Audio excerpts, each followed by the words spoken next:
Defence की company जो है GRSC से आपसे शुरू करना चाहेंगे। आज आधे % नीचे है, बताइए क्या करना चाहेंगे आप? डिफेंस की कौन सी कंपनी विपुल जी? GRSC। ओके, ठीक है। हम्म तो पहले आईटी जीआरएससी की बात कर लेते हैं, विच इज, देखिए पहले तो आप स्टेटमेंट सुन ले, आप सभी लोग दर्शक, कि ये ऐसे काउंटर है जो कि 6 महीने कम से कम समय मांग रहे हैं। 10% टूटा, 8% चढ़ गया, 15% चल गया, फिर उतना जल्दी अगर आपको डिस्कम्फर्ट या फिर बहुत ज्यादा एक्साइटमेंट आने लगता है तो फिर प्रॉब्लम है। तो ये काउंटर में फिर आपको पैसा लगाना, इट्स, या तो काउंटर आपके लायक नहीं, या फिर आपको थोड़ा सा अपने आप में मॉडिफिकेशन करने पड़ेंगे। तो काउंटर बदल नहीं सकते, अपनी अप्रोच चेंज कर सकते हो आप थोड़ा सा, तो जी ये इसने समझा दिया है। बाकी जीआरएससी इज लाइक, आज खरीद रहे हो तो भी आपको 10% के डिप पर भी ऐड करना पड़ेगा। Are you convinced with it? Are you comfortable with it? If yes, then current price which is like 2600 2500 की रेंज में बाय लायक। एंड मेरा मानना ये है विपुल जी कि अगले आज हम लोग 3 अगस्त तक है ना, तो 20-25 तारीख के आसपास तक भी ये कहीं नहीं जा रहा है। 2400 के रेंज में रहेगा, 2800 के रेंज में रहेगा, यही रेंज रहने वाली है अगले कुछ दिनों और। तो धीरे धीरे खरीदो, आराम से खरीदो। अगर आपको तुरंत पैसा ब्लॉक नहीं करना है तो यू आर नॉट लेट। आप चाहे तो 15 तारीख के आसपास ये डिसीजन ले सकते हैं इसमें पैसा डालने का। उसके बाद आपका होल्डिंग होराइजन थोड़ा सा शॉर्ट कर सकते हो आप। बाकी जो हमने रेंज डिस्कस की, इसी रेंज में रहने वाला है। किसी को ऑप्शन इसके सेल करके कुछ कमाना है तो आप कमा सकते हो। This is gonna be range now.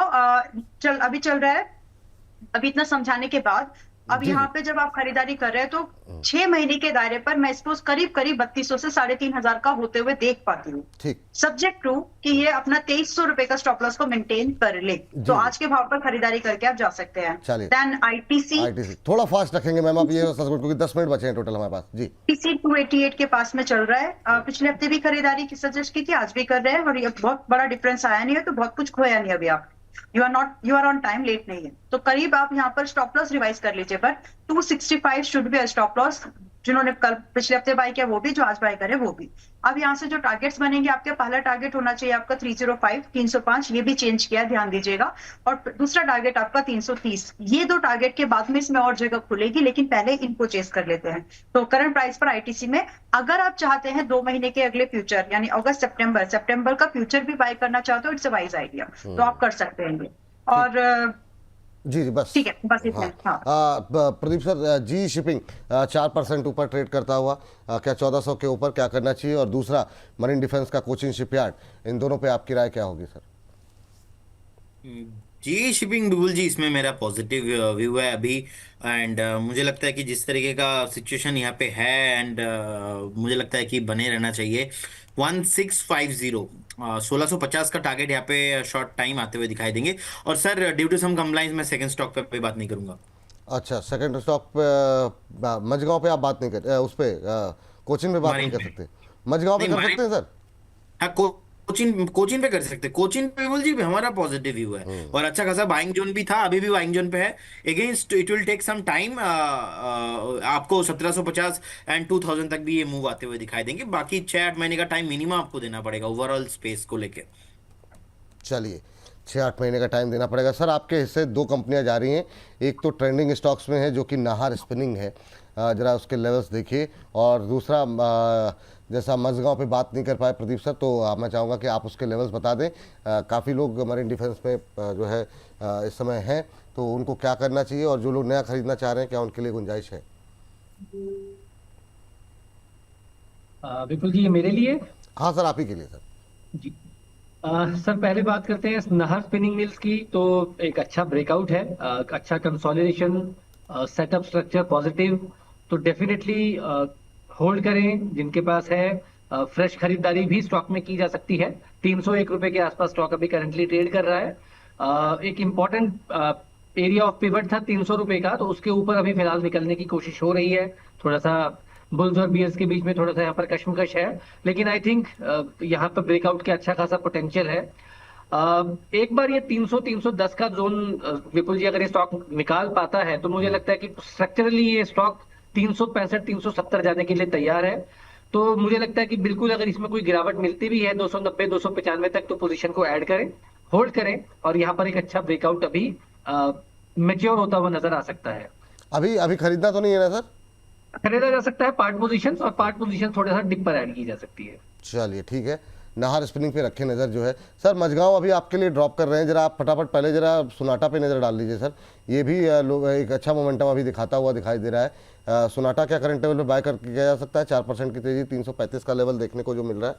Sonata पे देखिए क्या? मोमेंटम तो है सर, बिल्डअप हो रहा है। मल्टीपल सप्लाई थी स्टॉक में 325 330 रुपए की, ये स्टॉक आज उसके ऊपर निकलने की कोशिश कर रहा है, तो एक ट्रेडिंग बेट के तौर पर जरूर इसमें खरीदारी की जा सकती है। 350 357 और 360 रुपए के आसपास तक के स्विंग ट्रेड के लिहाज से यहाँ पर 1-2 दिन के हिसाब से खरीदारी की जा सकती है। और स्टॉप लॉस जो आप सर आपको इसमें हमारे दर्शकों को लगाना है बेसिकली, वो लगाना है 327 रुपए के नीचे का क्लोजिंग बेसिस पर। 327 का स्टॉप लॉस लगाएं। टारगेट क्या बताया सर आपने? सर 353 और 360 रुपए के दो टारगेट्स यहाँ पर आते हुए नजर आ सकते हैं, लेकिन ये सिर्फ ट्रेडिंग बेट के लिहाज से इसको अप्रोच करें। बिल्कुल, ट्रेडिंग बेट के लिहाज से ही सवाल भी था ये, क्योंकि जिस तरीके से अभी थोड़ा सा मोमेंटम बन रहा है, वॉल्यूम भी बढ़ रहे हैं, तो यहाँ पर 335 353 360 तक के टारगेट, 327 का स्टॉप लॉस लगाने की सलाह सोनाटा सॉफ्टवेयर में अभी फिलहाल के लिए दी जा रही है। चलिए सर के पास चलते हैं, जरा रचित सर के पास। रचित सर, एक तो मझगांव वाली बात अधूरी रह गई थी अभी तक, तो मझगांव आप लेकर के आ जाइए। मझगांव के साथ साथ एक एजिस लॉजिस्टिक्स देखिए, ये भी अच्छे मोमेंटम में आता हुआ दिखाई दे रहा है। इंट्राडे चार्ट पे आपकी राय जानना चाहेंगे सर। मझगांव डॉक आप देखें, अभी रिजल्ट्स के बाद इसमें एक करेक्शन आया था क्योंकि नंबर्स कुछ कारणवश टेपिड थे। बट क्या स्टॉक खराब हो गया? नहीं। बट क्या अभी हाथ क्या चलेगा? नहीं। इसको थोड़ा सा एक सप्लाई पॉइंट विटनेस करना पड़ेगा 2420 रुपए। उसके ऊपर जब मेंटेन करेगा तब आपको इसमें वापस मोमेंटम बिल्डअप होता हुआ दिखेगा। जो मीडियम टर्म अप्रोच के साथ बैठे हैं आराम से बने रहें, और 2580 के बाद 2760, ये दो लेवल्स आपको मीडियम टर्म में देखने को मिल सकते हैं। कोई स्विंग ट्रेड अभी इसमें नजर नहीं आ रही है। Aegis logistics backed by the entire idea, आप देखें जिस तरीके से डिलीवरी और बाकी सबके नंबर्स आए हैं, कहीं ना कहीं एक पॉजिटिव सरप्राइज है ये पूरे मार्केट के लिए। जो हम प्रेशर एक्सपेक्ट कर रहे थे वो नहीं देखने को मिला है। एजिस फर्दर आपको अपमूव करता हुआ दिखाएगा 1410 के बाद आपको हो सकता है 1460 के लेवल्स तक जाता हुआ दिखे। जिनके पास पोजीशन है या जो फ्रेश पोजीशन बनाना चाह रहे हैं वो इस हिसाब से बनाएं कि 1248 का एक स्टॉप लॉस होगा। जब तक उसके ऊपर मेंटेन कर रहा है, ये आपको रीजनेबल अपमूव कंटिन्यू होता हुआ देखने को मिल सकता है। चलिए, ये बात यहाँ पर निकल करके आई है। अब माला मैम, 3 स्टॉक्स हैं आपके खाते में जा रहे हैं, फटाफट जरा खाली सिर्फ लेवल पे मैम डिस्कस करेंगे। छोटे शहर में हमने बातचीत की थी RVNL को लेकर के, आप मोदी जी दोनों पॉजिटिव थे। अभी 230 के आसपास का लेवल, 200% नीचे, 2% ऊपर, क्या करना चाहिए? टीटागढ़ पे अगली टिप्पणी, और उसके बाद फर्स्ट सोर्स पे भी आप बोल रही थी अच्छे मोमेंटम में है, क्या करना चाहिए? सिर्फ लेवल टू लेवल मैम बात करेंगे।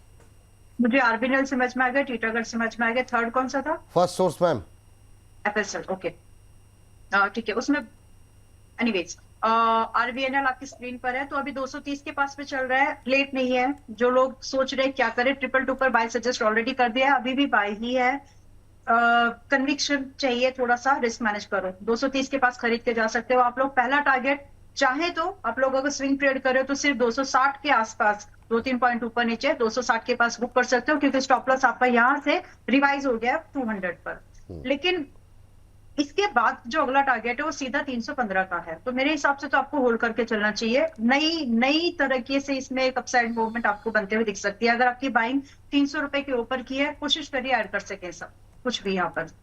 Titagarh buy and hold for 3 to 4 quarters. इस कन्विक्शन, इस मोड के साथ में अगर आप इसमें एंट्री करना चाहते हो, बिल्कुल सही समय है।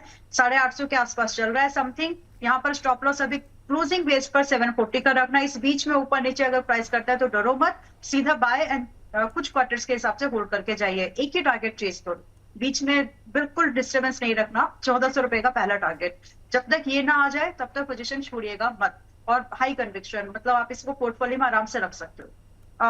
दूसरा था FSL अभी चलना शुरू हुआ है, कवरेज में है, ठीक है अभी यहाँ से। लेकिन क्या बुक करना चाहिए प्रॉफिट? No, please hold. मुझे लगता है जो हम बात कर रहे थे कि एक बार इसने 310 को क्लेम कर लिया सस्टेनेबल, जो कि कर रहा है, तो अगला टारगेट आपका 370 और फिर इसके बाद 450 का है। अब आपके ऊपर, आप उसको चेस कर पाओगे कि नहीं। मैं यहाँ पर अब भी बुलिश हूँ, चला है बट अब भी बुलिश हूँ। तो कहने का मतलब ये है कि क्या 316 पर खरीद लें? स्टॉप लॉस 280 का रख सकते हो तो हाँ। और अगला जो टारगेट है आपके लिए चेंज हो जाएगा। जो आप खरीदेंगे 340 से लेकर के 370 आएगा, 450 भी, लेकिन उसको समय ज्यादा देना पड़ेगा। इसके साथ चेन्नई पेट्रो में 1320 का पहला टारगेट आ चुका है। 1210 यानी 1210 के पास पिछले हफ्ते रेकमेंड किया था, 1320 का पहला टारगेट हिट। अब यहाँ से जो अगला टारगेट है वो सीधा 1500 है, होल्ड करके जा सकते हैं। और खरीदना है क्या, तो इस भाव पर खरीदारी का व्यू अब भी बनता है। स्टॉप लॉस रहेगा इस बार 1170 का, तो अगला टारगेट 1500 है। 11 को जरा गूगल फाइनेंस में दिखा दीजिए, 1170 का स्टॉप लॉस लगाएं। अब मैम इस लेवल पे थोड़ा सा डर नहीं लग रहा अभी कि मतलब इतनी रैली आ गई, 1500 के टारगेट यहाँ पे कितना क्या टाइम फ्रेम रखें? 1500 के टारगेट के लिए करीब 2 महीने तो दीजिए, जल्दी आ जाए तो जल्दी ठीक। बुक कर सकते हैं, लेकिन इतना तो दीजिए। चलिए। 1500 के बाद डर लगना चाहिए, क्योंकि उस समय एक सिग्निफिकेंट रैली होगी। चलिए। जब फंडामेंटल्स ठीक ठाक हो तो उस समय डर नहीं लगता। वैल्यूएशन तो देखो, रिफाइनरी बिजनेस में है और मल्टीपल्स 9 के पास पे सेक्टर के, इसका 4 है। लॉट ऑफ थिंग्स जो इसके पॉजिटिव फेवर में काम कर रही है। प्रॉफिट भी है, सस्ता भी है, प्रॉफिट भी है, रिफाइनरी बिजनेस में है, और क्या ठीक। चाहिए। 1170 का स्टॉप लॉस, 1500 का टारगेट। हिमांशु जी कुछ क्या ऐड करना चाह रहे हैं? Yes sir. सर एक ट्रेडिंग कॉल है, खरीदारी करनी है एप्कोटेक्स इंडस्ट्रीज में। 622-620 रुपए के आसपास के करंट लेवल्स हैं सर। बहुत ही स्ट्रॉन्ग रिजल्ट्स आए थे, स्टॉक ने अपर सर्किट मारा था, और उसके बाद एक मुझे लगता है कि जो रिट्रेसमेंट है, पुल बैक एंट्री है, ये वेलकम एंट्री है। यहाँ पर रिस्क रिवॉर्ड वापस बहुत अट्रैक्टिव होता हुआ नजर आ रहा है, तो यहाँ पर खरीदारी की जा सकती है। 600 रुपए के नीचे का क्लोजिंग स्टॉप लॉस लगाएं, और 1 से 2 दिन का नजरिया रखें। 660 और 680 रुपए के 2 टारगेट्स के लिए एप्कोटेक्स इंडस्ट्रीज मुझे लगता है बहुत अच्छा लो रिस्क एंट्री है। यहाँ पर कंफर्म्ड अप ट्रेंड का स्टॉक और एक डिसेंट पुल बैक जहां पर स्टॉप लॉस बहुत फेवरेबल है, तो यहाँ पर खरीदारी करके चला जा सकता है। चलिए, शानदार मोमेंटम एप्कोटेक्स इंडस्ट्रीज पे यहाँ पर बनता हुआ करीब 2% की तेजी। 623 का भाव अभी देखने को मिल रहा है। यहाँ पर 660, 680 2 टारगेट्स निकल करके आ रहे हैं। आज से कल तक के लिए यहाँ पे खरीदारी करने की सलाह है। 660 पहला टारगेट, 680 दूसरा टारगेट, 660, 680 के टारगेट के लिए खरीदारी करने की सलाह है। 599 का स्टॉप लॉस लगाएं, और जैसे ही यहाँ पर कोई तेज मोमेंटम अगर बनता है ऊपर या नीचे दोनों तरफ में से किसी तरफ, तो दोबारा स्क्रीन पर लेकर के आएंगे। और स्टॉप लॉस टारगेट में कोई परिवर्तन करना चाहें हमारे एक्सपर्ट, तो भी स्क्रीन पर लेकर के आएंगे। तो एप्कोटेक्स पे रखेंगे नज़र। फिलहाल के लिए 625 पे अपट्रेड करता हुआ 2.25% की तेजी अब यहाँ पर देखने को मिल रही है। शानदार मोमेंटम एप्कोटेक्स में बनता हुआ दिखाई दे रहा है। चलिए, तो इस पे रखेंगे नज़र, और 660, 680 के टारगेट के साथ आज से कल तक के लिए। लेकिन अभी चलते हैं प्रदीप सर के पास, और प्रदीप सर जरा एक सरसरी निगाह आपके लिए डालने की 3 शेयर हैं सर, HAL, RK फोर्जिंग और राइट्स। एक डिफेंस, रेलवे मिला करके सब कुछ जरा फटाफट जरा लेवल्स बताते रहिए, क्या करना चाहिए। RK फोर्जिंग और राइट्स में अच्छा मोमेंटम भी बनता हुआ दिखाई दे रहा है। जी बिल्कुल बिल्कुल जी, अगर हम राइट्स पे देखेंगे तो कहीं ना कहीं अभी आज थोड़ा मोमेंटम है, लेकिन ओवरऑल अभी भी मैं ये श्योर नहीं हूँ कि ये रैली कब तक चलेगा, क्योंकि ओवरऑल लास्ट 6-8 महीने से जिस तरीके से वीकली एंड मंथली लेवल पे चार्ट खराब होके रखा है, कुछ भी मूव आता है एक बार आप अगर बहुत पुराना बाइंग है आपका 300 350 पे, तो मैं बोलूंगा आप एक बार वेट करके जाइए, लेकिन फ्रेश बाई अभी भी ना करेंगे तो ही बढ़िया है। एग्जिस्टिंग एक स्टॉप लॉस 190 के आसपास आपको मेंटेन करके चलना है। आरके फॉर्जिंग, रामकृष्ण फॉर्जिंग यही है ना सर? जी सर। ओके, सो यहाँ पे ना 530 के आसपास का एक ब्रेकआउट देखने को मिला था, और 530 के ऊपर ये स्टॉक 630 से एक ब्रेकआउट देखने को मिला था, और 630 के ऊपर ये स्टॉक 690 तक मुझे लग रहा है कि ये रैली कंटिन्यू हो सकता है। उसके बाद 724 725 तक ये रैली कंटिन्यू होने का पॉसिबिलिटीज है, तो बिल्कुल बने रहिए। इनफैक्ट हम चाहे तो यहाँ पे एक 617 के आसपास स्टॉप लॉस मेंटेन करके करेंट जोन से बाई भी करके जा सकते हैं। इसमें पहला टारगेट आपको 690 होगा, सेकंड टारगेट 724 तक आपको आते हुए दिखाई देंगे। व्यू एक हफ्ते का लेके आपको चलना चाहिए। और AHL sir view long term में पॉजिटिव है, लेकिन हमने देखा है जितने भी स्टॉक, जितने भी कंपनीज लास्ट 2-3 साल से भागा है, वो कंपनी कहीं ना कहीं 2021 2022 3 भागा है। लास्ट 6-8 महीना 1-1.5 साल से चल नहीं रहा है। उसमें से एक नाम जो है हिंदुस्तान एरोनॉटिक भी है, डिफेंस से आता है। अब गवर्नमेंट का फोकस पर्टिकुलर इस सेगमेंट को है, और एमओडी अगर हम देखेंगे डिफेंस का बजट जिस तरीके से ईयर टू ईयर गवर्नमेंट अभी इंक्रीज कर रहा है, तो no doubt it's a positive thing and fundamental भी अच्छा है, लेकिन इतना कंसोलिडेशन मुझे उतना पसंद नहीं है। अगर आप लॉन्ग टर्म व्यू के लिए यहाँ पे इन्वेस्टमेंट कर रहे हो, या करके रखे हो जी। तो फिर आप बने रहिए। शॉर्ट टर्म यहाँ पे कोई व्यू नहीं रहेगा। मुझे लगता है कि फ्रेश बाइंग जोन 3850 से 3800 के आसपास ही होना चाहिए। चलिए ठीक है, बहुत छोटी टिप्पणी यहाँ पर रचित सर आप दे दीजिए अशोक लेलैंड को लेकर के, इस सेगमेंट को समाप्त करना है, हर्ष आ चुके हैं। और तो क्या रहेगा सर अशोक लेलैंड पे अभी आपका व्यू? हमारे एक दर्शक ने सवाल पूछा है और कह रहे 55 के भाव पर खरीदवाया था, 55 हो सकता है 155 हो, तो चलिए अभी क्या करें सर 171-72 पे? सर गलत नहीं बोल रहे होंगे अगर 55 भी बोला है, क्योंकि बहुत लोअर लेवल से इस पे अपना कवरेज बना हुआ रहा है। जी जी जी। और अगर हम देखें एक अच्छा रीसेंट टाइम से मोमेंटम ये रजिस्टर कर रहा है बहुत। अगर इन्होंने 55 पे ले रखा है तो इनके लिए इनसिग्निफिकेंट है 178, 155 पे लिया है, स्विंग ट्रेड है तो 178 का पहला लेवल होगा, 178 को क्रॉस करेगा तो इस बार आपको 220 लेवल्स दिखाएगा। और 55 रुपए में ले रखा है तो अभी आप कुछ भी मत करिए, एक बार इसको 220 तोड़ देने दीजिए। जो रीसेंट नंबर्स अपडेट आए हैं फर्दर इसमें ट्रैक्शन देगा और अब मैं समझता हूं बहुत कंफर्टेबली ये 260 लेवल्स के लिए अपनी तैयारी करता हुआ आपको दिखेगा। चलिए ये बात यहाँ पर निकल करके आई है। और हल्दर जी को जाना था, तो हल्दर जी बहुत बहुत शुक्रिया, धन्यवाद आपका आज की इस चर्चा में जुड़ने के लिए, अपना महत्वपूर्ण समय देने के लिए। लेकिन इसी के साथ अगले सेगमेंट का भी हमारा वक्त हो गया है, उसको शुरू करें। जरा एप्कोटेक्स एक बार दिखा दें। एप्कोटेक्स अब 630 होता हुआ 3% से ज़्यादा का मूव अब यहाँ पर आता हुआ दिखाई दे रहा है। तो शानदार मोमेंटम यहाँ पर एप्कोटेक्स में अभी हिमांशु जी की जो कॉल थी वो प्रदर्शन करती हुई 3% से ज़्यादा की तेज़ी, ये देखिए।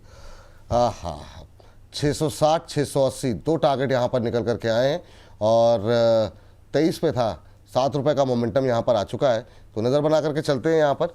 और 660 680 तक के टारगेट हिमांशु जी की तरफ से आज से कल तक में रिकमेंड किए गए। तो अच्छा मोमेंटम यहाँ पर एप्कोटेक्स में बनता हुआ दिखाई दे रहा है।